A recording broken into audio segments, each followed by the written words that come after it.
4장 4절에서 6절입니다. 한번 같이 읽어보겠습니다. 에베소서 4장 4절에서 6절 함께 읽겠습니다. 몸이 하나요 성령도 한 분이시니 이와 같이 너희가 부르심의 한 소망 안에서 부르심을 받았느니라. 주도 한 분이시요 믿음도 하나요 세례도 하나요 하나님도 한 분이시니 곧 만유의 아버지시라. 만유 위에 계시고 만유를 통일하시고 만유 가운데 계시도다. 아멘. 4장 1절에서 3절에는 그렇게 말을 해요. 모든 겸손과 온유함으로 그 다음 뭐죠? 오래 참음과 사랑 가운데 서로 뭐죠? 용납함을 가지라. 그렇게 말을 하면서요. 그 다음에 뭐라고 말하냐면요. 죄송합니다. 제가 이 프린트된 것만 보다 보니까. 그러면서 평안에 매는 줄로 성령이 하나 되게 하신 것을 힘써 지키라. 그러니까 그리스도 안에서 택함을 받고 예정을 입고 그리스도의 피로 말미암아 하나님의 자녀가 되고 성령의 인치시며 교회로 부르시며 교회 가운데 참 하나님이 거하신 처소로 만들어 가시는 이 놀라운 구원을 받은 우리들에게 어떻게 살아야 될 것인가. 첫 번째로 그 얘기를 해요. 성령이 하나 되게 하신 것을 힘써 지키는 삶을 살아라. 우리의 그것이 우리의 실천사항의 1번인 걸 얘기해요. 그러면서 그 다음에 말씀하시기를 4절에 몸이 하나다 이렇게 얘기해요. 우리 몸을 설명하려고 한 건 아니죠. 여기 몸은 에베소 1장에 말한 대로요. 그리스도의 몸인 교회를 가르치면서요. 교회가 하나이며 성령이 하나 된 것을 지키라고 하는 것은 그리스도의 몸 된 교회의 지체로 항상 살아가기를 힘써 지켜라. 그렇게 말씀을 합니다. 그러면서 그 다음에 또 설명을 해요. 성령도 한 분이시요. 오늘은 그것을 생각을 하겠습니다. 성령도 한 분이시요. 그 성령님하고 교회는 무슨 관계일까? 또 교회는 어떻게 해서 그리스도의 몸인 교회에 그리스도의 몸이 되었을까? 그러니까 하나님이 보시는 교회는 하나다 이거죠. 그것은 그리스도의 몸인 교회고요. 우리가 보이는 교회는 참 많아요. 참 많은데 그 보이는 모든 교회에 가져야 될 힘써야 될 것은 뭐냐면요. 그리스도의 몸으로 서기를 힘써 지키라 이렇게 말씀을 했습니다. 자, 그러면요. 성령이 한 분이시다는 얘기는 우선 쉽게 얘기하면요. 성령님은 한 분이시구나. 한 분이시구나. 여러분이 아니라 한 분이시구나. 한 분이라고 말하면서 분이라고 말한 것은 뭐죠? 그분은 어떤 힘이나 능력이나 영향력이 아니라 그분은 인격체시구나. 인격체시구나. 그것을 먼저 가르쳐 줍니다. 인격체시라는 말은 뭐냐면요. 우리와 교제가 가능하고 우리를 인도하실 수 있고 우리와 언제든지 함께 하실 수 있는 그런 인격체라는 것을 표현할 때 성령도 한 분이시요. 그러니까 성령도 하나요 이렇게 표현하지 않고요. 한 분이시요. 인격체라고 이렇게 얘기를 했어요. 또 하나라고 이렇게 한 분이라고 하는 그 표현에는 우리가 착각하지 말 거는 악령은 가끔가다 성경에 보면은 여럿이라고 얘기를 했어요. 여럿이라고. 그것을 마가복음 5장 9절에 보면 거라사에 있는 귀신 들린 자에게 그 표현을 그렇게 5장 9절은 그렇게 얘기해요. 내 이름이 무엇이냐 하니 내 이름은 군대다 이렇게 얘기해요. 군대와 같이 많은 귀신들이 악령들이 거라사에 있는 그 악령 들린 사람 속에 있으니까 괴이하게 살려 무덤가에 살면서 이렇게 막 괴성을 지르며 옷도 입지 아니하며 이렇게 묶으려고 그러면 막 끈덕이는 힘을 가지고 그렇게 있는 것을 말을 해요. 또 마태복음 12장 45절에 보면은 이렇게 43절부터 보면 이렇게 말했어요. 더러운 귀신이 나갔을 때에 물 없는 곳으로 다니며 쉬기를 구하지만 쉴 곳을 얻지 못하고 다시 돌아와 보니 집이 비고 청소되고 수리되었거늘 이에 가서 저보다 더 악한 귀신 7을 데리고 들어오니까 귀신이 최소한 그거 말고 또 7이나 더 있다는 거예요. 또 더 악한 귀신 7을 더 데리고 들어오니 그 나중 형편이 전보다 더 심하게 되었다, 이렇게 얘기합니다. 그러니까 물론 사단은 하나죠. 마귀는 하나지만은 마귀의 수하와 졸개로 있는 악령은 많다. 여기 혼동하지 말 것은, 그러면은 성령님은 몇 분이시냐? 한 분이시라는 것을 말을 해요. 성령이 한 분이시며, 그러면은 성령님과 교회와의 관계는 어떤 관계가 있을까? 그래서 우리 성경에서 조금 더 찾아보면 좋겠습니다. 에베소 2장 21절 22절에 보면은 우리가 이미 말씀을 생각한 거지만은 한번 다시 읽어보겠습니다. 한번 읽어볼까요?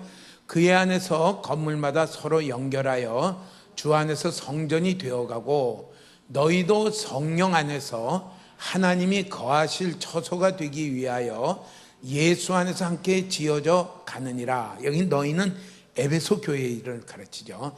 에베소 교회의 신실한 성도요, 그들이 모여있는 에베소 교회를 향해서 뭐냐면요, 성령 안에서 하나님이 거하실 처소가 되기 위하여 예수 안에서 함께 지어져 간다. 마치 솔로몬 성전을 지을 때와 마찬가지로 하나님이 거하시는 거룩한 처소가 되도록 지어져 가는 것이 교회라고 이렇게 표현을 하면서요, 그 일이 누구 안에서 이루어지느냐 하면은 성령님 안에서 이루어진다. 그러니까 성령님하고 교회의 관계는 무엇이냐면요, 교회를 하나님이 거하시는 처소가 되도록 지어가시는 분이 누구시냐면은 성령님이신 것을 말씀을 합니다. 그렇죠? 그래서 성령님이 그 교회가 하나님이 거하실 처소로 지어져 가는 그 일을 하시는 것을 성경은 가르쳐주고 있어요. 그러니까 교회는 그저 사람들이 많이 모이는 곳이 교회가 아니라 하나님이 거하실 처소로 만들어져 가는 것이 교회다. 그 일을 누가 앞장서서 하신, 그 일을 총책이신 분이 누구신가 하니까 성령님이 그 일을 하신다. 이렇게 성경은 우리에게 설명을 하고 있어요. 그럼 성령님이 교회를 어떻게 지으시고 어떻게 하나님이 거하시는 처소로 만들어 가시는가? 그러니까 우리가 서강교회라고 이렇게 하면 같이 모이고 하는 거는 우리끼리라도 뭐 어떻게 모여서 이렇게 공동체를 만들어 갈 수 있지만은 이 서강교회가 정말 하나님이 함께 그 안에 거하시며 하나님이 거하시는 거룩한 처소가 되며 그리스도의 몸인 교회가 되는 데에는 누가 이 교회를 만들어 가야 되느냐 하면요, 성령님이 만들어 가야 되신다. 그것을 성경은 우리에게 가르쳐주고 있어요. 성령님이 우리 교회를 그런 교회로 만들어 가시기를 우리가 다 같이 사모하고 또 기대하며 나아가면 좋겠습니다. 그러면 성전을 지을 때에, 솔로몬 성전을 지을 때 보면은 이렇게 말을 해요. 솔로몬 성전에 그게 웅장한 게 성경에 기록이 돼 있잖아요. 돌 캐는 데서 채석장이라고 하죠. 돌 캐는 데서 돌을 갖다 놓고 성전에서 막 망치질하고 막 정으로 쫓고 이런 소리가 아니라 채석장에서 사이즈별로 그 성전에 필요한 거기에 맞는 대로 돌을 구해다가 그것을 자르고 또 뭐죠? 돌은 대패는 안 하죠. 뭘로 하죠? 정으로 이렇게 쪼아서 이렇게 잘 다듬어서 만드는 일을 해가지고 딱 만들었으면 그걸 어떻게 해요? 다시 솔로몬 성전 짓는 대로 운반해가지고 그것을 그 자리에다가 이렇게 맞춰가면서 지었다는 것을 성경은 말해요. 그러니까 솔로몬 성전 짓는 데는 망치 소리가 들리지 않았다. 돌을 깨는 소리가 들리지 않았다. 아주 참 아름답게 이렇게 지어가는 건 말이에요. 그러니까 성전을 지으신 데는 하나님이 솔로몬 성전을 지을 때 보면은 두 가지 단계가 있어요. 하나는 돌을 다듬는 준비 단계, 그것을 다듬은 것을 갖고 와서 같이 설계한 그대로 성전을 만들어가는 단계, 이렇게 설명을 해놨습니다. 성령님이 하나님이 거하시는 성전을 지으시고 그리스도의 몸된 교회를 만들어 가실 때에는 이 두 가지 단계가 있을 것을 생각해 보시면 좋겠습니다. 하나는 그렇게 만드는 준비 단계, 그 다음에 둘은 그것을 한 몸으로 만드시는, 건축하는 단계, 이 두 단계가 있는 것을 가르칩니다. 첫 번째로 우리가 기억해야 될 것은요, 우리의 모습 그대로 그리스도의 몸인 교회의 지체가 될 수는 없습니다. 이게 참 잘 들으십시오. 내 모습 그대로 주님은 나를 환영하고 나를 구원하시지만은 내 자연 그 모습 그대로 우리는 그리스도와 연합된 몸이 될 수는 절대로 없습니다. 왜 없느냐? 우리는 죄가 많은 사람이에요. 본질상 진노의 자녀예요. 그래서 에베소 2장 1절은 그렇게 말했잖아요. 너희는 허물과 죄로 죽었던 너희다. 그러면서요, 세상 풍속을 쫓고 공중의 권세 잡은 자를 따랐고 마음과 육체에 원하는 것을 하여 본질상 하나님께 진노의 자녀였더니, 그래서요, 내 자연의 본성 그대로는 절대로 하나님 그리스도의 몸인 하나님이 거하시는 거룩한 성전이 될 수는 없다. 뭐가 되어야 되느냐? 우리가 새로 만들어져야 돼요. 준비가 다듬어져야 돼요. 그것을 잘 보여주는 게 고린도전서 6장 9절에서 11절입니다. 한번 같이 한번 읽어볼까요? 고린도전서 6장 9절에서 11절 한번 같이 읽어보겠습니다. 불의한 자가 하나님의 나라를 유업으로 받지 못할 줄을 알지 못하느냐? 미혹을 받지 말라. 음행하는 자나 우상 숭배하는 자나 간음하는 자나 탐색하는 자나 남성. 잠깐요. 불의한 자가 하나님의 나라를 유업으로 받지 못할 줄은 알지요? 모르시나요? 내가 막 불의한 대로 살고 죄 가운데 살아도 하나님 나라의 모든 약속들이 내게 이루어질 걸로 생각하고 유업을 받을 것이라고 그렇게 뭐 그런 분은 소망도 안 하겠지만은 받을 줄로 착각하지 마라. 미혹받지 말라. 절대 불의한 자는 그대로 하나님 나라를 유업으로 받을 수 없다. 10절 보겠습니다. 10절. 도적이나 탐욕을 부리는 자나 술 취하는 자나 모욕하는 자나 속여 빼앗는 자들은 하나님의 나라를 유업으로 받지 못하리라. 네. 도적질 하지 말라는 몇 계명이죠? 우리가 좀 이렇게 깊이 있게 하다 보니까 10계명을 잊어버릴 때가 있어요. 지금 저기 옆에 10계명 적혀 있죠, 저 벽에.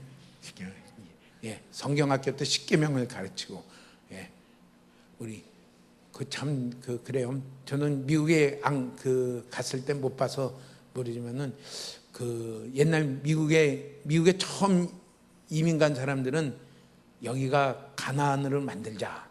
하나님이 다시 주시는 땅. 그래서 제일 먼저 지은 게 뭐냐면요, 교회를 짓고, 그 다음에 학교를 짓고, 그 다음에 자기 집을 짓고, 그 다음에는 학교 중에는 그 다음에는 신학교를 짓고, 그래서 영적인 지도자를 기르자. 그 지금 유명한 대학은 좀 신학교가 시작이에요. 하버드 대학이요, 신학교가 시작이에요. 예일 대학이요, 신학교가 시작이에요. 뭐 그 외에 많은 거 있지만은 그렇게 해서 참 이렇게 했어요. 학교마다 뭐를 적어놨다고 그러냐면요, 10계명을 학교 이렇게 들어올 때 10계명을 적어놨어요. 적어놓고서 그걸 보고 하는데, 이 타락하다 보니까 종교를 강요하지 말라 이래가지고 케네디 대통령 때 그걸 없애버렸다 그러잖아요. 지금은 우리 이영신 목사님 미국에서 공부를 좀 오랫동안 했어요. 그러면서 하기를 미국의 공교육은 다 무너졌다. 다 무너졌고, 미국이 그 다음에 이렇게 공교육이 무너져서 하는 것이 이제 대안학교를 세우고 이렇게 하는데, 그것도 2차, 3차까지 실패했다. 어떻게 해야 될까? 자기가 다니던 그 대학교의 그 신대원의 교수들은 다 홈스쿨을 하고 있다 이렇게 들었는데 그 다음 스토리는 잘 모르겠어요. 그러니까 어떻게 무너지느냐. 그 중에 하나가 십계명을 대학 학교 입구에서 지워버렸더니 학교는 총 쏘는 자리가 되고 음행하는 자리가 되고 그냥만 난장판이 되어서 공교육은 도저히 믿을 수가 없다 이렇게 하는 자리로 갔는데 이게 심각한 문제고요. 대한민국은 안전하냐? 아니요. 대한민국도 언제 어떻게 되는지 지금 참 심각한 지역에 많이 자녀들을 위해서 많이 우시며 기도하시기를 이렇게 축복합니다. 지금 이렇게 하면서 여기에 도적하는 자나 탐욕을 부리는 자나 이게 다 십계명이 나오는 거 아니에요? 내 이웃의 집을 탐내지 말며 그 이웃의 아내나 남종이나 여종이나 탐내지 말라. 도적질하지 말라. 예, 그래요. 이렇게 십계명이 갑자기 생각이 나서 지금 말씀을 했어요. 우리가 그래서 침례 공부하는 사람들이 십계명을 지금 다시 한번 이렇게 꼭꼭 심어주고 있는 것 같아요. 하나님을 예수 믿음으로 말미암아 하나님을 따라가는 그 삶은 어떻게 살아갈 것인가. 허공을 치면서 가는 게 아니라 제일 먼저 기준이 십계명을 주시면서요.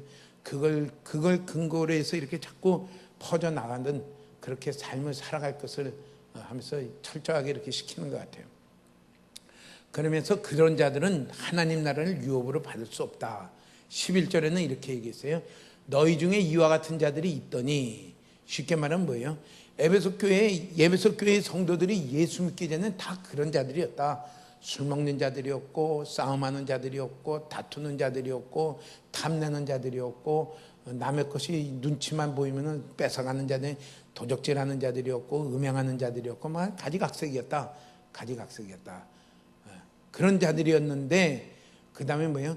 그 가운데 있었더니 주 예수 그리스도의 이름과 우리 하나님의 성령 안에서 씻음과 거룩함과 의롭다 하심을 받았느니라. 여기에 성령님이 하시는 일이 뭐예요? 씻으시고 거룩하게 하시고 의롭게 하심으로 교회로 불렀다. 에베소 교회를 이루게 하셨다. 한번 해볼까요? 씻음과 거룩함과 의롭다 하심을. 교회는 이 과정을 겪어야지 이게 준비 단계인 것을 얘기해요. 복음을 듣고 이게 내 죄라는 것을 내가 죄 가운데 빠졌다는 것을 깨닫고 예수님 그리스도의 십자가의 보혈을 의지함으로 죄가 씻음받고 이제 다시 그리스도 안에서 의롭다함과 거룩함을 받은 그 자들이 이룬 것이 무엇이냐면요, 에베소 교회다. 교회는 성령님은 이 일을 하시는 것을 말씀을 해요. 너무 감사하죠. 그러니까 우리 스스로 우리 원래대로의 이 모습으로는 절대로 교회를 이룰 수가 없어요. 탐욕도 가득하지요. 부정한 마음도 많지요. 음란한 마음도 많지요. 시기하고 다투는 마음도 많지요. 이러므로 말미암아 자기 마음과 육체의 욕심대로 살아가는 게 뭐 다 있어요. 그렇기 때문에 우리가 성령 안에서 예수 그리스도의 이름과 성령 안에서 씻음과 거룩함과 의롭다함을 받아야지 무엇이 될 수 있느냐면요, 교회를 이룰 수 있는 것을 고린도전서에 우리에게 가르쳐주고 있어요. 이 과정이 누가 하시느냐? 성령님이 그 일을 마치 채석장에 있는 돌 그대로 갖다 놓고는 성전이 지을 수 없고 돌 갖다 놓으면 돌무더기지 그건 건물이 아니죠. 그리 하나님이 거하시는 거룩한 처소인 성전을 짓게 하여 돌 캐는 채석장에 가서 돌을 다듬고 치수를 재고 반반하게 밀고 거기에 합당하도록 이렇게 만드는 그 과정이, 교회를 이루는 그 과정이 무슨 과정이냐면요, 예수 그리스도의 행하신 이루신 그 공로 위에 성령님이 우리를 씻으시고 거룩하게 하시고 의롭게 하시는 그 일을 우리 가운데 다듬어야지 우리가 교회를 이루는 이루어지는 교회의 지체가 되는 것을 말씀을 해요. 그러니까 내가 교회 와서 등록했다는 그거하고 하나님이 말씀하시는 그리스도의 몸의 지체가 되는 거하고는 조금 거리가 있을 수가 있어요. 내가 이렇게 믿음으로 말미암아 교회에 와서 지체로 등록하시는 분도 있지만은 그냥 내가 뭐 어릴 때부터 다녔으니까 그 가운데 그냥 와서 편안하게 등록하고 등록해주고, 요새 등록도 지체로 함께 하자고 하는 등록이 아니라 등록해줄까 하면서 이렇게 잘못 생각하시는 분이 있어요. 이거하고는 차이가 있다. 근데 분명히 성령님이 교회를 이루시는 교회의 몸은 뭐하냐면요, 예수 그리스도의 이름과 성령 안에서 씻음과 거룩해 함과 의롭다 하심을 받아야지 교회에 이루는 지체로 한 몸이 되어 만들어 가시는 것을 말씀을 합니다. 그러니까 성령님이 우리 한 사람 한 사람에게 어떤 일을 하셔야 되냐면요, 일을 하셔야 돼요. 한 사람 한 사람에게 씻으시고 거룩해 하시고 의롭게 하시는 이 일을 해야지 어떤 사람이 되냐면요, 하나님이 만드시는 그리스도의 몸의 지체로 우리가 성전으로 만들어가고요, 교회가 될 수 있는 것을 말씀을 합니다. 그러니까 교회는, 성경이 말하는 교회는 그리스도의 몸인 교회를 말하고요, 우리는 그것을 착각해서 보이는 이 교회에 내가 지금 교회의 회원이다, 이거하고는 일치되는 면도 있지만 좀 다른 면도 있을 수가 있는데, 어떤 면에 일치가 돼야 되냐? 요 면으로 일치가 돼요. 성령님이 나를 씻으시고 거룩해 하시고 의롭다 하시는 이 일들을 한 분 한 분에게 하나님이, 성령님이 하셔야 돼요. 내게도 그런 일이 일어나기를, 항상 그 일들이 더 가득하기를 사모하며 가시기 바랍니다. 그래서 침례 공부하는 데에도요, 침례식은 그냥 하나의 예식으로 지나가는 것이 아니라 이 침례식을 통해서 준비하는 과정 중에 이런 역사들이 그들 안에 일어나기를 사모하며 그들에게 이 일을 하려고 애를 쓰는 것입니다. 그래, 한참 걸려요. 진정으로 그가 그리스도의 몸의 지체로 세워질 수 있는 그 사람이 될 수 있도록, 그게 아니라면은 뭐 아무것도 아니죠. 그리스도의 몸하고는 관계가 없죠. 이 일들이 일어날 수 있도록. 그러면은 어떻게 성령님은 우리를 씻으시고 거룩하게 하시고 의롭다 하실까, 의롭게 하실까? 그 일은요, 첫째는 그 과정이 두 가지가 동시에 일어날 수 있는데, 첫째는 뭐냐면요, 내가 얼마나 죄인이라는 것을 깨닫게 하십니다. 비춰줍니다. 내가 얼마나 타락했으며 부패했으며 내가 얼마나 올바르지 못하며 내 속에 삐뚤어지고 뒤틀린 그런 본성이 있다는 것을 성령님이 비춰줘요. 알게 해줘요. 그것을 자기 마음 가운데 깨닫게 해줘요. 우리가 하나님이 나를 다스리고 하나님의 말씀이 나를 다스리지 않을 때에는요, 아주 편안해요. 하나님 부르는 것도 편하고 말씀 아멘 하는 것도 편한데, 내가 그 하나님께 속하고 그 하나님이 나를 다스리고 내가 그 하나님의 말씀을 따라 내가 살려고 하면은 그걸 싫어하는 내 속에, 하나님을 거부하고 하나님을 따라가지 아니하며 하나님의 말씀에 내가 복종하지 아니하려고 하는 그것이 내 속에 있다는 것을 알려줍니다. 알려줘요. 그것을 성령님이 하세요. 내가 얼마나 타락한 자유고 내 속에 얼마나 하나님을 싫어하며 하나님의 말씀을 싫어하며 아예 순종하지 않으려고 생각할 때는 어떻게 돼요?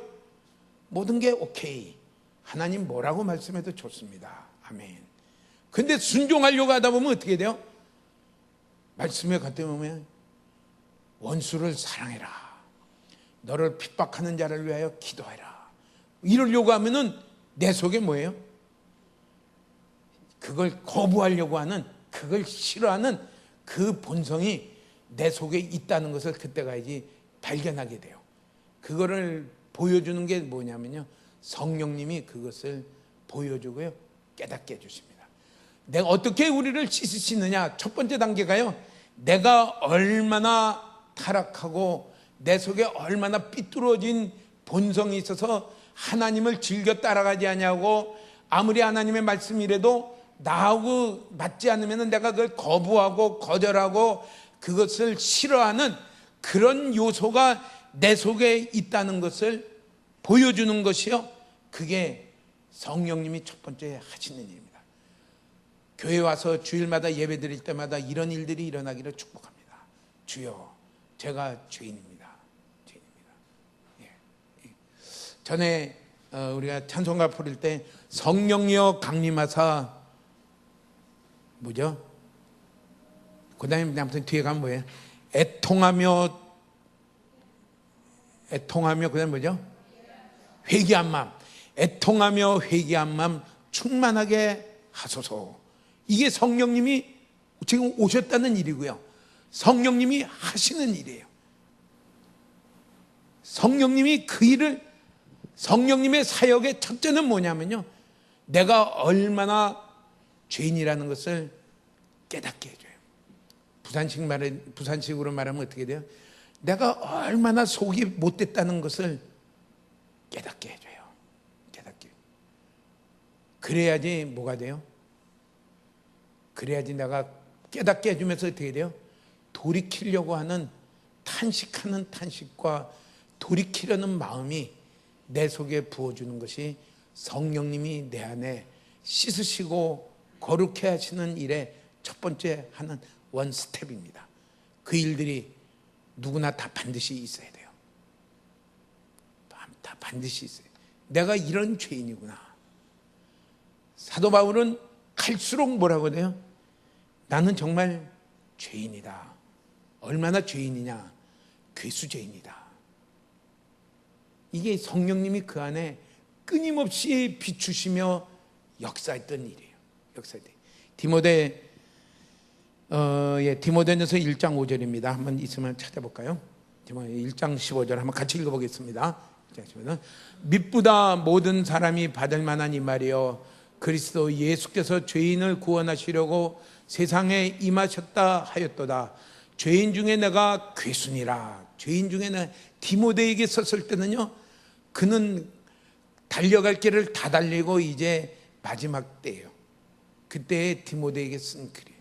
성령님이 그에게 얼마나 비추시는지요.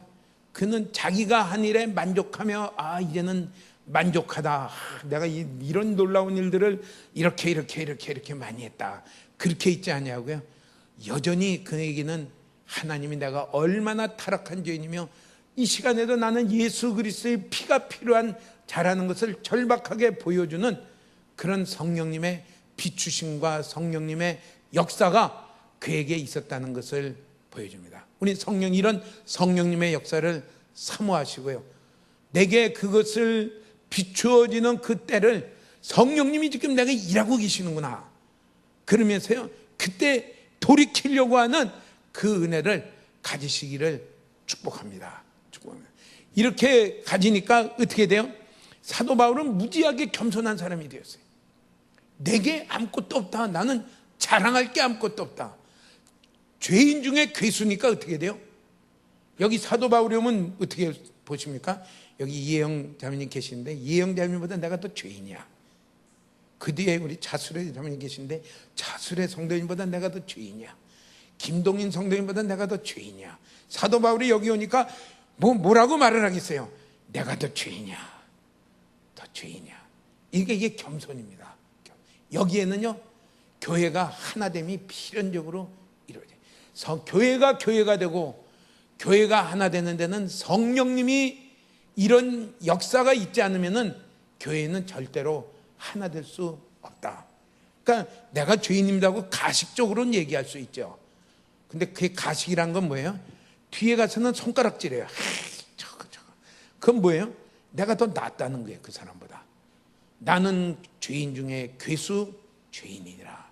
이 은혜가 우리에게 갈수록 부어지기를 축복합니다. 성령님이 하시는 일이에요. 성령님이 이 사역이 없으면은 교회는 세워질 수가 없습니다. 교회는 이 일들을 하시기를 사모하며 나아가면 좋겠습니다.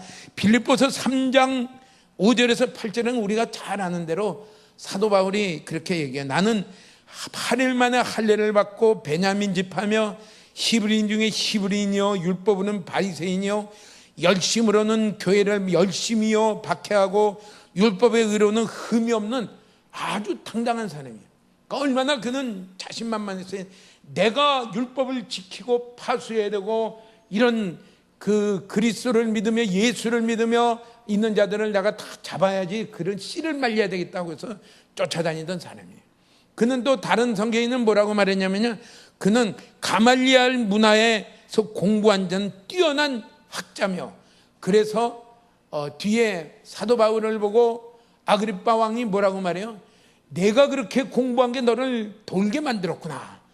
그만큼 그 왕도 알 만큼 그는 공부를 많이 한 사람이 뛰어난 학자예요. 뛰어난 학자. 참 재밌는, 우리 그게 하버드 대학교에서 신학 박사를 이렇게 받고 성령 신학을 하고 성령 그 교수님이 있어요. 한번 우리 컨퍼런스 때 와서 특강을 하시는데 이래. 자기가 미국 동부 하버드, 그러니까 서울대학교 나오고 동부 하버드에서 신학 박사를 받으니까 좋은 게 있더라는 거죠. 자기가 가서 얘기하면 그 미국의 보스턴 이쪽, 이 필라델피아 이쪽에 유학하러 온 사람들은 어떤 사람들이에요? 콧대가 센 사람들이에요. 같이 미국 유학 가도요, 동부 쪽에 그쪽에 아이비리그에 가서 공부하고 있다 그러면요, 미국 안에서도 콧대가 센 사람인데 자기가 가서 얘기하면은 그 콧대를 내세울 수가 없다. 왜요? 자기는 아이비리그에서 하버드에서 박사를 받았기 때문에 거기서 이렇게 자기가 더 높다고 한 수 아래 보는 게 아니라 그 사람들이 자기를 보고 이렇게 겸손하게 와서 이렇게 들으려고 한다 하면서 그 좋은 점은 좋은 점이다. 근데 그래서 그분이 공부할 때 그래요.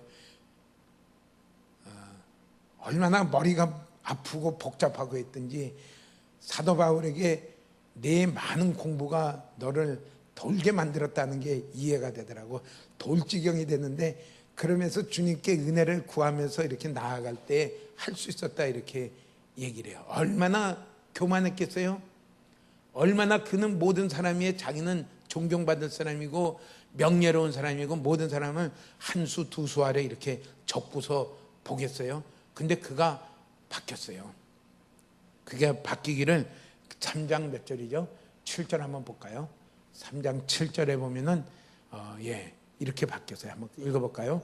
그러나 무엇이든지 내게 유익하던 것을 내가 그리스도를 위하여 다 해로 여길 뿐더러, 다 그게 다 아무것도 아닌 걸로 보기 시작했어요. 그렇게 가말리알 문화에서 공부해서 이스라엘 사람들이 다 존경하는 그런 학문을 가진 것을 다 아무것도 아니고 그건 해다. 그리고 8절에는 이렇게 말을 했어요. 그 또한 모든 것을 해로 여기면 내가 그리스도 예수를 아는 지식이 가장 고상하기 때문이라.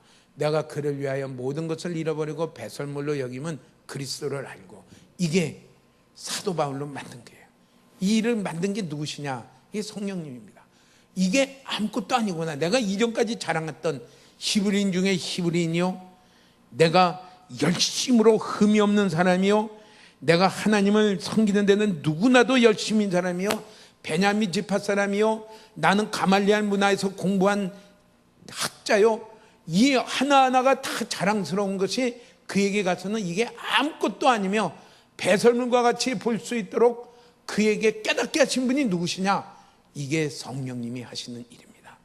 우리 가운데 성령님이 이 일 하시기를 축복합니다.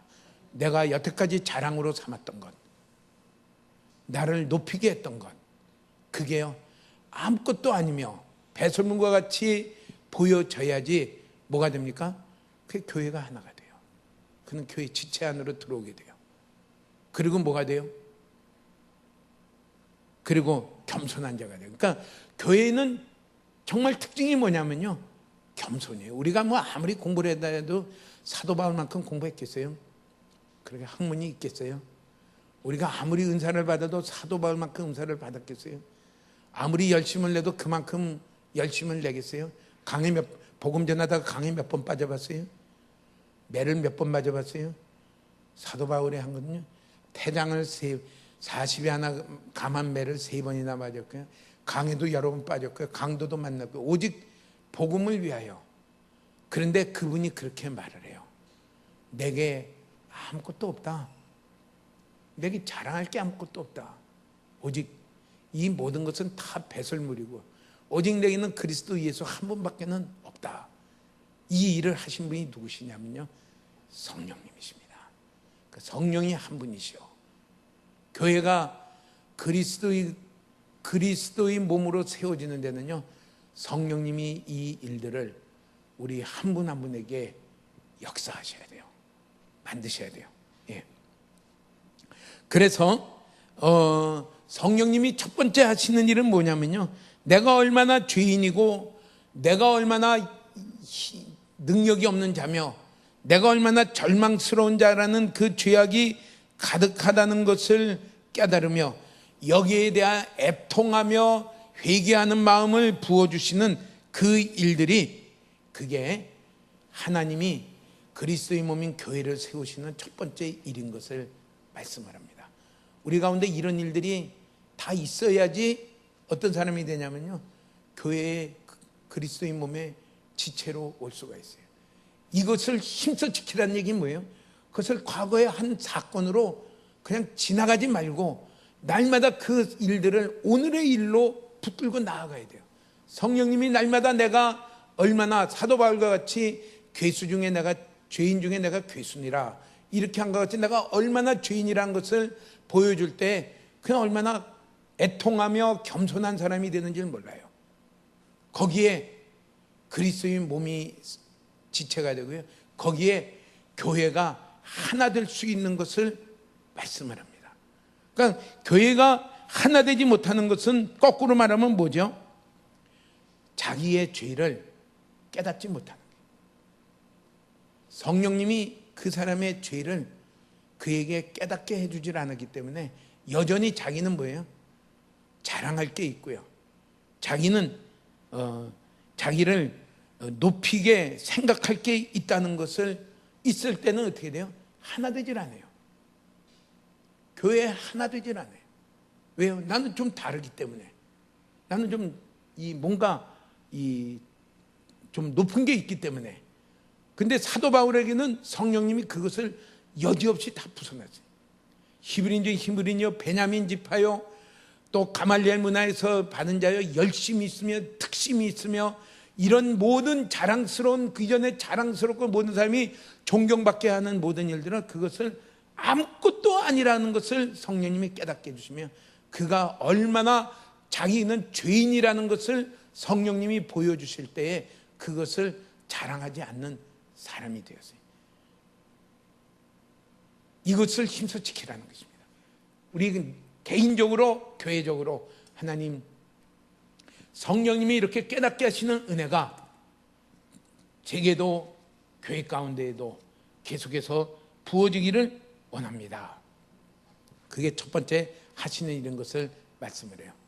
두 번째로 성령님이 하시는 일은 무엇이냐면요, 그렇게 철저하게 죽어있는 그 자를 살리시는 일을 성령님이 하십니다. 살리시는 일을, 그것을 우리는 거듭났다, 다시 태어났다, 중생이다 이렇게 말씀을 합니다. 그러니까 성령님이 철저하게 이런 과정을 해서 다시 태어남이 없으면은 그는 진정한 그리스도인이 될 수는 없습니다. 모습은 그리스도인이 될 수 있어야 돼요. 진정한 그리스도와 연합된 그리스도인이 될 수가 없습니다. 그러니까 속지 말라 그래요. 내게도 그런 일이 있기를 원합니다. 내가 얼마나 죄인이며 벗어날 수 없는 죄인이며 이런 죄인을 다시 부르셔서 나를 다시 살리신 그 하나님의 은혜가 우리 가운데 깨달아지기 전에는 진정한 그리스도인은 될 수가 없습니다. 교회 다니는 사람은 될 수가 있어요. 그런데 그거는 그리스도인 몸하고는 다른 개념입니다. 그 일들이 우리 가운데 우리 가운데 있으며 그것을 굳게 지키는 그 일을 힘쓰라 이렇게 말씀을 합니다. 예. 요한복음 3장 1절에서 8절에는 그 당시 유다의 지도자 중에 하나인 니고데모가 밤중에 예수님을 찾아옵니다. 왜 밤중에 찾아오냐면요, 예수님을 찾아가서 이야기하는 것은 모든 사람들에게 비난받도록 지금 돼 있기 때문에 유다의 그 지도자인 니고데모가 밤중에 몰래 찾아갔어요. 찾아가서 묻습니다. 지도자가 묻습니다. 랍비요, 당신은 하나님께로 온 선생인 줄 우리가 압니다. 그랬더니 예수님이 말씀하시기를, 4절인가요? 3절 같이 한번 읽어볼까요? 예수께서 대답하여 이르시되 진실로 진실로 내게 이르노니 사람이 거듭나지 아니하면 하나님의 나라를 볼 수 없느니라. 거듭나야 된다. 거듭나야 된다는 것은 다시 태어나야 된다. 다시 태어나야 된다. 우리가 처음 태어날 때는 어떻게 됩니까? 맨 처음 태어나면 어떡하죠? 첫 번째 신호는 왁 하고 우는 것입니다. 울면은 뭐가 돼요? 숨을 크게 쉬어요. 첫 번째 일이 호흡입니다. 안 울면 어떻게 돼요? 큰일 난 거예요. 왁 하고 안 울면 어떻게, 엉덩방아를 때려서라도 콱 울려야 돼요. 콱. 그게 이제 숨 쉬는 거예요. 숨 쉬는. 제가 의과대학 다닐 때 이 소아과 교수님 중에 최남선, 이 육당 최남선 선생님 친동생이 나이 많은 은퇴를 앞두고 있는 교수님이 있어요. 할아버지죠. 그 아기가 오면 하는 일이 뭐예요? 의사 앞에 오면 하는 일이 뭐예요? 발악을 하고 웁니다. 이 양반 할아버지 의사가 아무 말도 안 하고 막 청진을 해요. 그 학생은 어떻게 돼요? 저기 청진이 되나 했더니 끝나고 내보내고 나서 한 얘기가, 아기가 울면 어떻게 돼요? 숨을 크게 쉬는 거예요. 엉엉 울면은 숨소리가 잘 들린다. 크게 싹싹 하면 이 녀석이 폐렴이 걸렸나 안 걸렸어. 폐렴 걸리는 건 숨소리 잘 들어야 되거든요. 숨소리를 들으면은 잘 들린다, 이렇게 이야기를 해요. 그래요. 그래서 우리가 처음 태어날 때는 호흡하고 심장이 뛰면은 이 태어난 거예요. 심장이 뛰고 숨이 호흡을 하면. 근데 거듭난 것은 도대체 뭐냐 하면서요, 이 다시 묻습니다. 니고데모가 유대 지도자인데 4절에 보면 어떻게, 우리가 어떻게 또 태어날 수 있습니까? 이렇게 하니까 3장 5절에 다시 이렇게 말씀을 합니다. 한번 같이 읽어보겠습니다. 예수께서 대답하시되 진실로 진실로 내게 이르노니 사람이 물과 성령으로 나지 아니하면 하나님의 나라에 들어갈 수 없느니라. 다시 태어나는 것은 호흡하고 심장 뛰는 게 아니라, 다시 태어나는 것은 물과 성령으로 태어나야지 다시 태어나는 것이며, 그래야지 하나님 나라의 백성이 되며 그리스도의 몸에 지체가 되는 것을 말씀을 해요. 우리 가운데 성령님은 이 일을 하십니다. 성령님이 우리를 다시 그리스도의 새 생명을 우리 가운데 주시는 일을 하시는 것을 가르쳐서요, 성령님이 그 일을 해요. 그러면서 3장 8절에는 이렇게 말을 합니다. 3장 7절부터 한번 볼까요? 7절에 보면 내가 내게 거듭나야 하겠다는 말을 놀랍게 여기지 말라. 이거 이상한 말 듣는 걸로 생각하지 말라 하면서요, 8절에는 이렇게 말합니다. 바람이 임으로 불매 내가 그 소리는 들어도 어디서 와서 어디로 가는지 알지 못하나니 성령으로 난 사람도 다 그러하니라.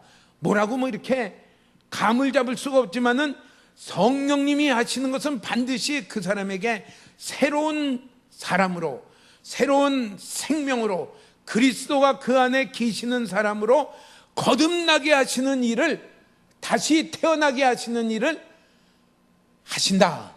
이게 성령님이 우리 가운데 하시는 역사입니다. 그 일들이 있어야지 어떻게 되냐면요, 진정한 그리스도인이 되는 것을 말해요. 바람이 어디서 부는지 나는 잘 모르겠는데요 하는데, 성령님으로 말미암아 새로운 생명을 받았다는 것을 뭘로 알 수 있느냐 하면요, 에베소 2장 8절에 보면 이렇게 우리 가운데 말씀을 했어요. 같이 읽겠습니다. 너희는 그 은혜에 의하여 믿음으로 말미암아 구원을 받았으니 이것은 너희에게서 난 것이 아니요 하나님의 선물이라. 거듭난 사람의 특징은 뭐냐면요, 믿음이 생겨요. 누구를 믿느냐? 믿음으로 말미암아 구원을 받았는데 그 믿음이 내게서 난 것이 아니라 누구에게서 온 것이냐면요, 하나님이 주신 선물이다 이랬어요. 내가 믿는데 무엇을 믿느냐? 예수 그리스도의 십자가에 흘리신 피를 믿습니다. 그 피를 믿으며 그 공로를 믿는 그 믿음이 내 안에 생기는 게 뭐냐면요, 내가 다시 태어난 표시입니다. 숨을 쉬고 있는 표시입니다. 그 피를 믿으며 성령님이 말씀한 대로 그리스도를 영화롭게 하려는 마음이 생기는 것이 누가 하는 일이냐면요, 성령님이 우리 가운데 생명을 부어줄 때 일어나는 표시입니다. 두 가지. 하나는 내가 예수 그리스도의 십자가의 피를 믿으며 그리스도를 영화롭게 하려는 그 마음이 내 안에 생기는 것은 누가 하시는 일이냐면요, 성령님이 하시는 일입니다. 성령님이 이 일들을 우리 가운데 크고 강하게 하시기를 기도합니다. 더 역사하시기를 기도합니다. 사도행전 4장 12절에는 이렇게 말씀을 했습니다. 4장 한번 같이 읽을까요? 다른 이로서는 구원을 받을 수 없나니 천하 사람 중에 구원을 받을 만한 다른 이름을 우리에게 주신 일이 없음이라 하였더라. 다른 이름을 믿는 게 아니에요. 오직 예수 그리스도의 십자가에서 죽으신 예수 그리스도만 믿음으로 내가 다시 새로운 생명을 받으며 내가 죄에서 구원함을 받는 것을 믿는 믿음이 생겼다는 것은 무엇이냐면요, 성령님이 나를 다시 살리신 표시입니다. 그 표시가 모든 분들에게 다 있기를 바랍니다. 제가 이렇게 아프신 분들을 보는 중에 한 번 참 재미있는 분 본 게 있어요. 이미 소천하신 지 오래됐는데 그분이 1945년, 우리 지금 며칠 전에 지나갔죠. 45년 8월 15일 해방이 됐지요. 일제 그 시대 압박에서 해방이 되고 나니까 이분이 예수 믿는 분인데 무슨 생각이 탁 들면, 하나님이 이렇게 큰 은혜를 주셨는데 내가 어떻게 할까? 내가 어떻게 살아갈까? 그 생각이 참 성령님이 하시는 일이죠. 하나님이 우리를 일본의 앞제 밑에서 살아보신 분 있나요? 우리는 그냥 다 상상 속에 지금 다 살아가고 있습니다. 얼마나 힘들었을까? 그냥 책에 있는 대로, 그냥 쌀을 먹지 못하고 추수한 쌀은 다 다 뺏기고 콩 깻묵만 먹었다. 그냥 책에서 이렇게 본 거죠. 다 보고 그나마도 잘 못 먹어서 얼굴이 누렇게 떴다. 그래요. 근데 이분이 그 당시 이제 아마 40대나 이렇게 됐겠죠. 이렇게 큰 은혜를 받았는데 내가 어떻게 할까? 그 감격에 그가 말하기를, 나는 이 하나님의 이 사랑과 복음을 전해야 되겠다. 그래서 생각하기를 삼랑진으로 갔다 그래. 저는 삼랑진을 가본 적이 없어가지고, 지금서부터 70년 전 삼랑진은 어떤 모습이었을까요? 1945년이니까 70년 전이에요. 낙동강에 물줄기가 있는, 그러니까 그 시골에 가서 아마 교회도 없었던 모양이죠. 복음을 전하고 교회를 세우고, 그 사모님이 무지하게 고생했다고 나한테 얘기하더라고요. 그분은 나한테 절대 얘기 안 하는데, 그 말씀을 생각하면서 그렇게 생각해요. 성령님이 예수 그리스도의 피로 말미암아 그 벗어날 수 없는 죄와 타락과 그 나쁜 본성 가운데 있는 우리를 다시 새롭게 하시며 다시 새로운 생명으로 태어나게 하신 이 은혜가 실제적으로 우리 가운데 내가 느껴진다면 우리는 어떤 사람이 되어야 될까요? 내가 이 은혜를 받았으니까 나는 어떻게 살아야 될까? 이것이 우리 가운데 있기를 축복합니다. 하나님, 내가 이 은혜를 받았는데, 우리는 그런가 보다 하고서 지나가면은 아무것도 아니에요. 도저히 벗어날 수 없는 죄의 보응인 그 멸망에서 내가 벗어날 수가 없었는데, 예수 그리스도의 십자가의 보혈과 성령님이 우리 가운데 역사하심으로 말미암아 내가 이 죄에서 자유함을 얻고 하나님의 참 영광스러운 자녀가 되며 그리스도의 몸의 지체가 된 이 은혜를 내가 받았으니 내가 어떻게 살아야 될까? 우리는 그 은혜의 깊이를 느끼시며 또 깨닫는 우리가 되시기를 축복합니다. 아무리 우리가 이 일제시대 때 힘들게 그렇게 다 살아서 정말 어떻게 보면 죽지 못해 살아가며 이렇게 있을지라도 우리가 죄와 사망과 마귀의 지배 아래 살고 있던 것보다는 훨씬 낫습니다. 훨씬 낫습니다. 그 가운데서 내가 구원함을 받았으니 이 은혜 받은 것을 내가 어떻게 내가 살아가야 될까? 우린 그 은혜가 우리의 삶 가운데 실제로 은혜로 부닥쳐지기를 축복합니다. 내가 어떻게 내가 죄를 내가 내 삶 가운데 용납할 수 있을까? 이 은혜에 대한 감사가 가득하면 가득할수록요, 어떤 사람이 돼요? 용납하는 사람이 돼요. 내가 지금 막 화가 잔뜩 나서 막 급해가지고 가야 되는데 지각했는데 탔는데 버스를 탔어요. 버스가 또 10,000원이라 가다가 브레이크를 밟으면 어떻게 됩니까? 와르르 밀려가면서 누가 내 발을 꽉 밟습니다. 밀려가는 사람이 발을 밟을 때는 세게 밟을까요? 살살 밟을까요? 안 밀려가려고 하다가 가다가 꽉 밟으니까요, 엄청나게 세게 밟아요. 내 상태가 나쁘면 어떻게 됩니까? 으악 소리 지르면서 눈이 있는 거야 없는 거야 하고 이제 막 하고요. 좀 더 과격하면 어떻게 돼요? 거기다 깔짝까지 붙여가지고 눈깔이 있는 거야 없는 거야 하면서 펄펄 뛰게 될 겁니다. 그런데 내가 상태가 좋아, 감사가 그리스도의 십자가를 생각할 때마다 어떻게 가치 없는 자를 위하여 하나님의 아들이 십자가에 죽으셨습니까? 어떻게 이 죽으신 그 은혜를 성령님이 내게 입혀주셨습니까? 내가 그리스도로 말미암아 성령님이 역사하심으로 새로운 생명을 얻고 하나님의 자녀로 다시 태어나게 되었습니까? 생각할수록 너무 감사하면은 그것이 중간만큼 있으면 어떻게 돼요? 밟힐 때 어떻게 돼요? 하고서 지나. 화는 못 내고. 그 은혜의 감사가 차고 넘치면 어떻게 돼요? 밟혀도 아유 내가 오히려 미안해. 괜찮아요? 난 괜찮습니다. 괜찮아요. 그래서 웃으면서 말할 수 있는 사람이 됩니다. 우리 어느 쪽에 가 있죠? 눈이 있어 없어 하고서 조금만 뭐라고 거슬리는 말만 들어도 뭐야 이런 사람이 되어 있나요? 기분은 나쁘지만 그럴 수는 있지. 하고서 참고 지나가는 사람입니까? 아유 뭘요? 아이고 내가 미안합니다. 아이 괜찮습니다. 그 사람이 미안할까봐 오히려 괜찮습니다 하면서 이러고 가는 그 가운데 있는 걸까요? 어느 쪽에 속해 있죠? 제가 손은 안 들어보라고 말은 하지 않겠습니다. 예. 어떻게 하면 내가 그 은혜 가운데, 그 감사 가운데 내가 푹 잠겨 있을까?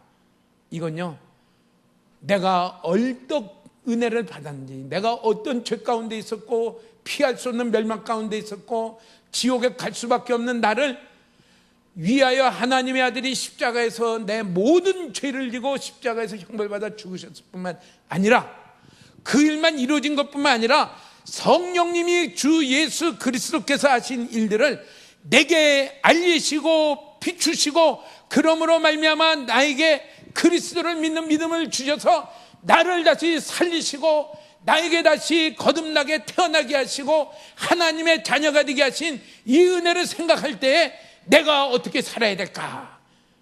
우리 70년 전 광복절을 해방을 맞이했을 때 그렇게 강격한 그거보다 더 진한 감동이 있을 때요, 우리는 항상 어떻게 됩니까? 어떤 일을 말을 들어도 그럴 수도 있죠. 그 사람이 오히려 미래 안 할까 봐 이렇게 그 할 수 있는 감사가 넘치는 사람이 될 것입니다. 그 은혜가 성령님이 우리 가운데 그것을 부어주십니다. 그게 성령의 사역이에요. 성령님이 그 일을 하십니다. 내 안에 그 일이 가득하기를 사모하며 가시길 축복합니다. 아멘. 그렇게 해서 성령님이 그 일을 하시면요, 그 다음에 무슨 일을 하시냐면요, 우리를 그리스도의 몸에 연합시키는 일을 합니다. 여태까지 한 게 채석장에서 돌을 해서 다듬는 일을 했다 하면은 이제 그것을 가지고 와서 성전을 짓는 데에 그것을 연합시키는 그 일을 하십니다. 이게 거룩한 처소로 교회의 몸으로 우리를 함께 지체로 있게 하시는 일입니다. 있게 하시는 일. 고린도전서 12장 13절에는 그렇게 우리 가운데 말씀을 했어요. 우리 가운데 한번 해볼까요? 같이 읽어보겠습니다. 우리가 유대인이나 헬라인이나 종이나 자유자나 다 한 성령으로 세례를 받아 한 몸이 되었고 또 다 한 성령을 마시게 하였느니라. 유대인이나 헬라인이나 종이나 자유자나 다 어떻게 하냐면 한 성령으로, 성령님도 한 분이세요. 그 한 성령님이 우리에게 세례 또는 침례를 받아서, 세례를 받았다 침례를 받았다면 뭐죠? 이전에 내 중심으로 나를 위해서 살던 나는 죽었고 이제는 새로 나는 태어나 그리스도와 하나 된 나로 태어난 것이 이게 세례며 침례입니다. 그렇게 그 표시로 그렇게 돼서 어떻게 되냐면요, 한 몸이 되게 했다 이렇게 말했어요. 한 몸은 교회에 우리를 그렇게 함으로 말미암아 교회를 이루도록 성령님이 하셨다 이렇게 말했어요. 그러니까 교회는 그저 내가 추석에서 왔다 갔다 한다고 교회가 되는 게 아니라 먼저 이런 준비 작업이 있어야 되는데, 내가 얼마나 죄인이며 타락한 자며 내가 어떤 참 소망도 없고 절망구덩이며 이런 자기인 것을 깨닫게 하시고 보여주시며 성령님이 그에게 나에게 예수 그리스도의 십자가의 보혈을 알려주시며 나를 다시 거듭나게 하셔서 그리스도가 내 안에 계시며 내가 그리스도의 피를 믿으며 내가 그리스도를 영화롭게 하려는 새로운 나로 만드신 다음에 어떤 자로 하겠느냐, 그게 세례라 하면은 어떤 자로 하겠느냐, 한 몸을 이루게 하십니다. 그래서요, 절대로 신앙생활은 산속에 올라가서 혼자 하는 게 아니에요. 인터넷 보고 혼자 신앙생활하는 게 아니에요. 하나님은 우리를 한 몸을 이루도록 하나님은 하셨어요. 한 몸을 이루게. 이 과정 중에 한 몸이 되었는데 어떻게 되었어요? 유대인이나 헬라인이나 종이나 자유자나 다 이 은혜를 받아 성령님이 우리 가운데 이런 역사를 하심으로 말미암아 교회의 지체가 되었고 그리스도의 몸의 지체가 된 이 은혜를 받았기 때문에 누구도 다를 게 없어요. 다 똑같아요. 유대인은 헬라인을 욕하고 헬라인은 유대인을 욕하고 이렇게 하지만은 이제는 성령님 안에서 교회의 한 지체가 되는 그 다음서부터는 그나나나 한 성령으로 새롭게 태어난 한 형제며 한 자매며 한 몸의 지체인 자가 되어서요, 비난하거나 욕하는 게 없어지고요, 분열하는 게 없어지는 것을 말씀을 합니다. 그렇기 때문에 교회가 하나요, 성령님도 한 분이시오. 이 가운데 이것을 힘써 지키라 그랬어요. 이걸 뺏기지 마십시오. 그 다음에 성령님이 하시는 것은 무엇을 하시냐면요, 우리 가운데 거하셔서 우리 가운데 생명을 넣으시기를, 생명으로 충만하게 부어주시기를 역사하십니다. 성령님이 교회 가운데 계셔서 성령님이 교회 가운데 하나님의 생명으로 부어주실 때에 그 교회는 살아있는 교회가 되며 생명이 넘치는 교회가 될 것입니다. 또 성도님 한 분 한 분에게, 교회를 이루고 있는 성도님 한 분 한 분에게 성령님이 거하셔서 그분에게 성령님이 하나님의 생명으로 함께 하실 때에 그분의 신앙생활은 살아있는 신앙생활이요, 생명이 넘치는 신앙생활이요, 하나님이 기뻐하시는 길을 향하여 담대하게 걸어가는 신앙생활을 하시는 분이 될 것입니다. 생명으로 넘치게 하십니다. 고린도전서 3장 16절에는 이렇게 우리 가운데 말씀을 했어요. 한번 같이 읽어볼까요? 같이 읽어보겠습니다. 너희는 너희가 하나님의 성전인 것과 하나님의 성령이 너희 안에 계시는 것을 알지 못하느냐. 여기 너희는 복수예요. 교회를 가르쳐요. 고린도 교회가 그렇게 엉망이지만은 회복되는 것은 무엇이냐? 하나됨으로 회복되라. 교회는 성령님이 거하시는 전인 것을 뭐냐? 거한다, 계신다는 건 뭐예요? 잠깐 손님으로 오는 게 아니라 뭐예요? 거기서 살고 계시는, 거기서 살고 계시며 성령님이 그 교회를 인도하시며 성령님이 그 교회를 다스리시며 모든 교회가 그 성령님께 다스림 받기를 원하며 자기를 다 내려놓으며 자기를 부인하며 성령님의 인도를 따라 순종하는 그런 교회가 되는 것이 그게 교회입니다. 그러니까 순종하는 연습을요 얼마나 해야 되는지 몰라요. 우리 스스로는요 전부 자기 좋아하는 대로 가요. 교회에는 성령님이 계시는 성전이다, 이렇게 3장 17절에 이렇게 말을 했어요. 누구든지 하나님의 성전을 더럽히면 하나님이 그 사람을 멸하시리라. 하나님의 성전은 거룩하니 너희도 그러하니라. 고린도전서 6장에는 개인을 얘기합니다. 그러니까 교회와 교회를 이루고 있는 지체인 성도들에게는 누가 계시는 게 특징이냐면요 성령님이 그 안에 계신다, 이렇게 얘기해요. 성령님이 19절 한번 읽어볼까요? 너희 몸은 너희가 하나님께로부터 받은 바 너희 가운데 계신 성령의 전인 줄을 알지 못하느냐. 너희는 너희 자신의 것이 아니라 20절 값으로 산 것이 되었으니 그런즉 너희 몸으로 하나님께 영광을 돌리라. 우리를 보고 뭐라 해야 돼요? 그리스도인이 된 모든 사람은 값을 주고 산 사람들이다, 이렇게 얘기합니다. 한번 해볼까요? 값 주고 산 나다. 값 주고 산 나다. 내가 값 준 게 아니라 누가 값 주고 샀냐면요 하나님이 예수 그리스도께서요 십자가에서 죄값을 다 치름으로 죄에 빚진 것을 예수님이 하나님께 다 갚아버려서 나를 값 주고 산 주의 것입니다. 내 것으로 살았으면요 우리는 예수를 잘못 믿는 거예요. 값으로 산 것이 되었으니 이제는 더 이상 내 것으로 살지 말고 주의 것으로 살아라. 주님의 것으로 산다는 건 뭐예요? 주님이 말씀하시면 나는 예하고 순종하는 것입니다. 주님의 것으로 주님께 모든 걸 맡기고 살아라. 이게 그리스도인의 삶의 모습인 것을 말합니다. 성령님이 우리 가운데 어떻게 하시느냐? 구원하시고 그 다음에는 팔짱 끼고 끝났느냐? 아니요. 성령님이 구원받은 우리들에게 우리 가운데 계세요. 우리 가운데 계시며 우리를 인도하시며 우리에게 말씀하시며 우리를 지도하십니다. 범사의 여호와를 인정하라. 성령님이 인도하시는 것을 인정하며 성령님을 따라 살려고 하는 그 자로 살아갈 때 우리 안에 하나님의 생명으로 충만해질 것을 우리 가운데 약속해요. 성도들의 삶은 이것이고요. 교회의 삶은 어떤 것이냐? 교회는 그리스도의 몸이요 그 안에 성령님이 계시는 전인 것을 알라 그래요. 그래서 뭐예요? 누구나 가릴 것 없이 교회에 이루고 있는 구성원들은 성령님의 인도를 따라 살려고 하며 성령님이 말씀하는 것이 무엇인가 그것을 알려고 하며 성령님이 말씀하시면 거기에 나를 내 생각과 내 주장을 버리고 순종하려고 하는 이것이 교회인 것을 얘기하고요. 이것이 그리스도의 몸이며 이렇게 한 분 한 분이 살아갈 때에 무엇이 되느냐? 교회는 하나가 되는 것을 이루어가는 것을 말씀을 합니다. 우리는 그 자리로 자꾸 성장해가며 자라시는 저와 여러분 되시기를 축복합니다. 성령님이 우리 가운데 거하시며 성령님이 우리를 다스립니다. 지배하십니다. 이게 성령을 따라 살라고 하는 하나님의 명령이에요. 명령. 갈라디아서 5장에 보면 너희는 성령을 따라 행하라 이렇게 말해요. 성령을 따라 살아라.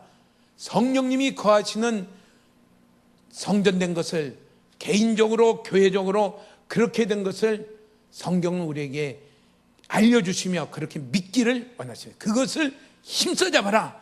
성령님이 그렇게 하시는 것을 힘써 잡고요. 모든 일에 성령님이 계시는 것을 인정하며 그분이 우리 가운데 무엇을 말씀하실까? 성령님이 하시는 것의 가장 큰 특징은 무엇입니까? 그리스도를 영화롭게 하십니다. 예수 그리스도를 영화롭게 하십니다. 자기를 영화롭게 한다면요 어떤 은사가 나와도 그는 성령님이 역사하시는 성령님을 따라 사는 사람이 아니에요. 성령님은 성령님을 높이시지 않아요. 성령님은 누구를 높이시느냐? 예수 그리스도를 높이십니다. 그분을 영화롭게 하십니다. 그분을 영화롭게 한다는 건 높이신다는 건 뭐예요? 내가 기꺼이 그분 아래 속하고 그분을 따라가며 그분이 말씀하신다면 내가 어떤 말씀이든지 내가 순종하는 그 사람이 될 때에 그리스도가 영광을 받으십니다. 이게 성령님이 오늘도 우리 가운데 하시는 일이에요. 이게 모든 교회를 이루고 있는 우리 성도 한 분 한 분이 다 그 사람이 되어야 될 것을 우리가 말씀을 해요. 그것을 힘써 지켜라 이렇게 말해요. 마지막으로 성령님이 우리 가운데 거하셔서 우리를 다스리고 우리를 이끌어 가시면은 모든 일에 무엇이 열려지냐면요, 성령의 열매가 열려지는 것을 말씀을 합니다. 성령님이 행하시는 일은 교회가 성령의 열매가 맺게 하며 모든 성도들에게 성령의 열매가 맺기를 원합니다. 성령님이 따라 사는 것은, 그래서요, 성령의 열매는 갈라디아서 5장 22절에 그렇게 말씀을 했어요. 한번 같이 읽어볼까요? 오직 성령의 열매는 사랑과 희락과 화평과 오래 참음과 자비와 양성과 충성과 온유와, 그 다음 넘어가 주세요. 온유와 절제니, 그렇게 말을 해요. 성령님, 내 22절만 써놨구나. 23절까지 있네. 성령의 열매가 성령님이 내 안에 계시기 때문에 어떤 교회도 성령의 열매를 맺을 수 있고요, 어떤 성도도 성령의 열매를 맺을 수 있는데, 문제는 뭐예요? 성령님이 하시는 것을 힘써 지키는 그 교회가 되고 그 성도가 될 때에 우리는 그렇게 맺어질 수 있어요. 사랑의 열매가 맺으면, 사랑은 고린도서 13장에 어떻게 돼요? 사랑은 오래 참고, 사랑은 투기하지 아니하며, 사랑은 성내지 아니하며, 사랑은 참고 견디느니라 이랬어요. 우리 가운데 사랑이 있으면 어떻게 돼요? 그냥 기다려요. 오래 참아요. 잘못하고 실수하는 사람을 보고 우리가 그 사람을 사랑하면 어떻게 돼요? 그 사람 위치에 가서 기다려요. 그리고 성내지 아니에요. 그럼 교회는 어떻게 돼요? 당연히 하나가 돼요. 교회의 망치 소리, 또 돌 깨는 소리, 그런 소리가 들리지 아니고요, 교회는 하나가 돼요.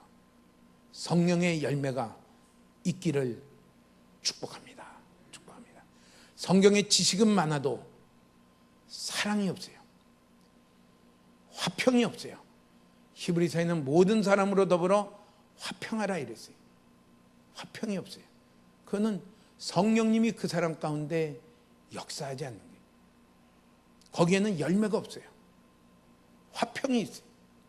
모든 사람으로 더불어 화평하라 할 때, 화평하려면 어떻게 해야 돼요? 내가 얼마나 죽어야 되는지 몰라요. 내 잣대를 들이대면서 막 이렇게 되면 어떻게 돼요? 끊임없는 불똥이 튀겨집니다. 나는 내 잣대 들여대고 그 사람은 그 사람 잣대를 들여대면서 서로 찌르고 맞고 하면요, 얼마나 교회에 긴장감이 흘러가겠어요. 그건 교회가 아니다. 화평하고, 우리 교회가 이런 열매가 있기를 축복합니다. 희락이 있으며 우리 가운데 가는 목표가 있어요. 보여지는 게 있어요. 오래 참가. 이게 그리스도의 몸된 교회의 약속된 열매들이에요. 왜요? 성령님이 그 안에 거하시기 때문에, 성령님의 거하시기 때문에 성령님을 따라가 사는, 성령님께 지배받으려고 하는 그 삶을 살아가려면요, 반드시 이 열매들은 다 이루어져요. 반면에 육체의 일은 현저하니, 육체의 일을 5장 21절에는 우리 가운데 그것을 19절서부터 그것을 우리 가운데 설명을 해놨어요. 갈라디아서. 자, 한번 읽어보겠습니다. 육체의 일은 분명하니 곧 음행과 더러운 것과 호색과 우상 숭배와 주술과 원수 맺는 것과 분쟁과 시기와 분냉과 당지는 것과 분열함과 그 20절 한번 볼까요? 원수같이 지낸 사람 있나요?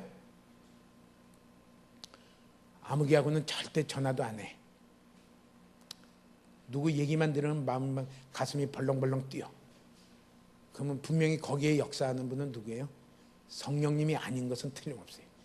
성령님은 오래 참고, 성령님은 화평하고, 성령님은 사랑하고. 그런데 원수 맺는 것과 분쟁과 시기와 분냉과 당짓는 것과 분열함과 이 모든 것은 어디서 오는 거냐면요, 육체의 일이다. 이렇게 육체의 일이다. 그럼 우리 자신 한번 보시기 바랍니다. 나는 육체의 일이 현재하냐, 성령의 열매가 현재하냐? 길은 하나예요. 성령님이 우리 가운데 이미 거하시기 때문에, 예수 그리스도를 내가 믿으며 성령님이 거하시기 때문에 내가 성령님께 지배받기를 원하며 그분에게 내가 속하기를 원하며 그분을 따라가기를 원하며 순종하기를 원하면은 그 열매는 내가 맺는 게 아니라 성령님이 맺으시는 열매입니다. 그 열매는 반드시 맺어지게 돼 있습니다. 우리 신앙생활의 열매들이 그런 열매로 자랑스러워지기를 축복합니다. 제가 한번 어느 사과나무 과수원에 갔는데 난 사과가 그렇게 많이 열리는 줄은 몰랐어요. 한 나무에 사과가 정말 가지가 휘어지도록 사과 열매가 많이 열리는 줄 몰랐어요. 야, 근데 그 사과마다 다 똑같나요? 다 좀 달라요. 어떤 놈은 이렇고 어떤 놈은 좀 찌그러지고 어떤 길고 동그랗고 뭐 제각각인데 다 뭐예요? 다 사과예요. 다 사과. 그리스도 성령님이 거하시는 그리스도의 몸 된 교회 안에 이런 과수원에 이런 열매들이 맺듯이 사랑으로 충만하며 화평으로 충만하며 기쁨으로 충만하며 오래 참으로 충만하는 이런 다양한 열매가 맺어지는 것이 교회라는 것을 말씀을 합니다. 우리 교회가 그런 교회가 되기를 우리는 사모하며 달려가시기를 축복합니다. 육체의 일은 그거는 교회의 모습이 아니다. 그거는 성령님이 우리 가운데 거하시는 것을 잊어버리고 성령님이 하나 되게 하신 것을 힘써 지키지 아니하고 자기 좋은 대로 여전히 자기가 주인이 되어가는 성령님께 복종해서 살아가지 아니할 때 거기는 원수 맺는 일과 분냄과 시기와 다툼과 오만 분열함이 일어나는 것이 그게 참 육체의 일이다. 이건 교회 그리스도의 몸 된 교회의 모습이 아니다. 그러면서 우리 가운데 성령이 한 분이시니 성령이 하나 되게 하신 것을 힘써 지키라고 사도 바울을 통해 우리 가운데 당부하십니다.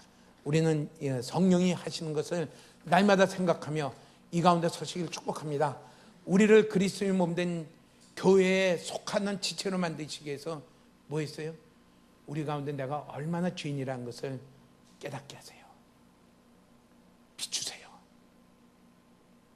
성령님이 그런 비추심이 그때만 어쩌다 있는 게 아니라 우리 가운데 교회에 올 때마다 내가 주님 찾으며 있을 때마다 비춰지며 주여 내가 정말 죄인입니다. 정말 나는 그리스도의 피가 날마다 필요한 사람입니다. 이런 자를 구원하시는 하나님의 은혜에 정말 감사하는 감사로 충만하신 우리 모든 성도님이 되기를 축복합니다. 그러면서 성령님이 거하시며 우리를 다스리게 하시는 성령의 열매가 있기까지 달려가시는 저와 여러분 되시기를 주의 이름으로 축복합니다. 아멘. 다 같이 찬양하겠습니다.